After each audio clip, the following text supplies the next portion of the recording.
Lawrence Homebrew coming at ya. We're having an interesting day, a tiring day, and you know, I am just ready for a good beer. And I've always got good beers around, it seems. Today we've got an interesting one. I'm looking forward to trying it. Should be a good beer. They put out some great things. This one's from Midnight Sun. This is the Mammoth Extra Stout. So, it's an extra stout. What can we say? I think it falls more in the category of what you call a foreign extra stout. Is technically the category. Some people call it foreign or just extra stout, but a foreign extra stout. There we go.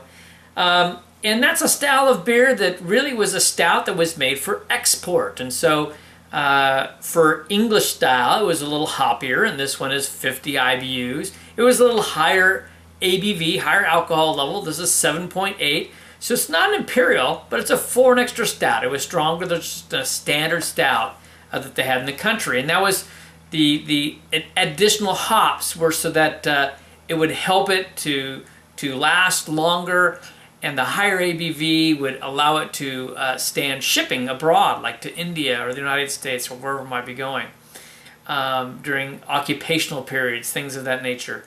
But at any rate, so this is the Mammoth Extra Stout. This comes from Midnight Sun Brewing out of Anchorage, Alaska. So we're going to get this one popped open and give it a shot. I wouldn't say I poured hard. I didn't pour lightly, but my Lord, look at that nearly 2.5 finger head. A little bit of rockiness, but dense creaminess as well. It's just a beautiful, almost a mocha color, really. A dark tannish brown mocha color. Just beautiful. And the beer is hazing my glass a little bit, but this is, well, I mean, this is looking pretty opaque to me. Putting up to a light over here, I'm just getting just a hint of color through it. So it's pretty well opaque. The head's faded a little bit, but not much. Let's get the nose on this one. Wow, how's that nice aroma? Kind of like you get off like a really good, kind of like a Guinness, you know, extra stout, the foreign extra stouts. But it has some additional components of like some nice dark chocolate coming in on there for sure. Really some nice sweetness coming through, a little bit more, you know, the roasted malts are certainly there. Almost a toastiness and almost like a hint more like toffee.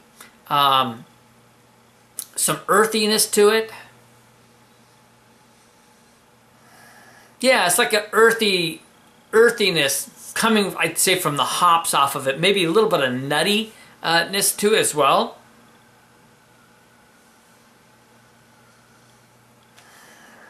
I really like the aroma from this one. I mean, it's like an imperial stout, like an English type imperial stout, but just like toned down just slightly. And that's really the kind of character this should have. So let's go ahead and get a taste on this one. Cheers.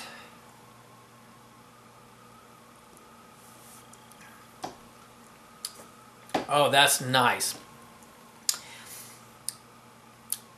That's on the full side of medium in the body. There's some nice creaminess to this. It has kind of a moderate carbonation actually, which is very refreshing.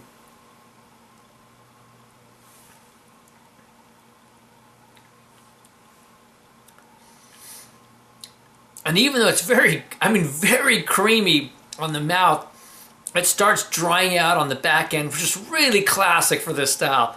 Really, really just what it should be doing. Kind of a nice finish on it. These flavors are just lingering like this charred flavor, you know, this burnt wood charred beech flavor. Really nice, along with some dark chocolate flavors on that. And you know, those hop characters are just playing in the light bitterness on that. Really, really good.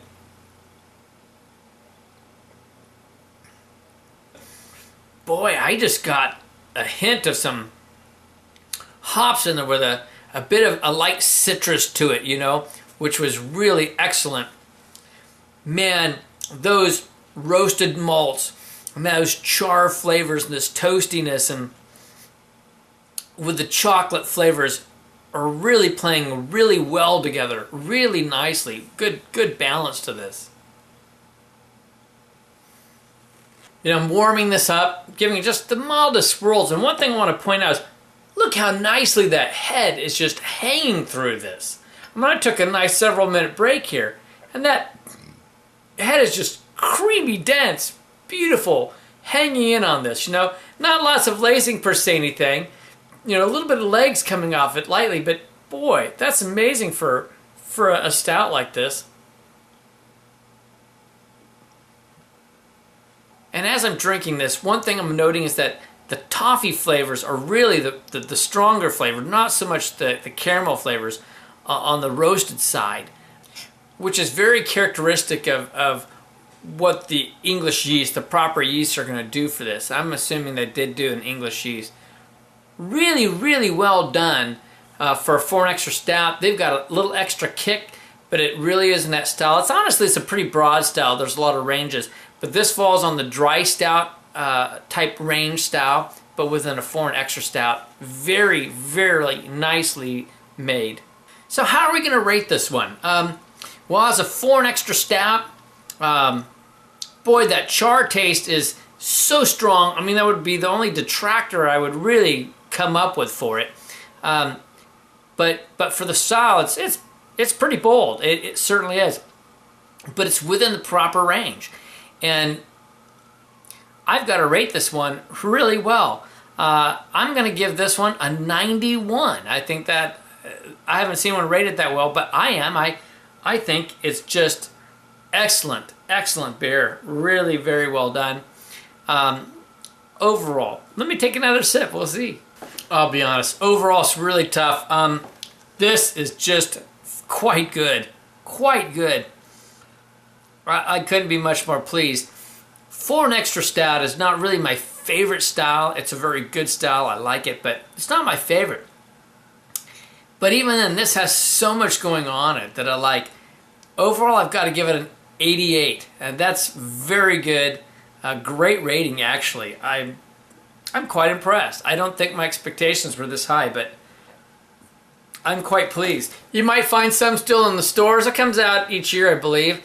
This is the Mammoth Extra Stout from Midnight Sun Brewing out of Anchorage, Alaska. If you can find a bottle on the shelf and you like the thought of a really robust tasting foreign extra stout, I'd get a bottle.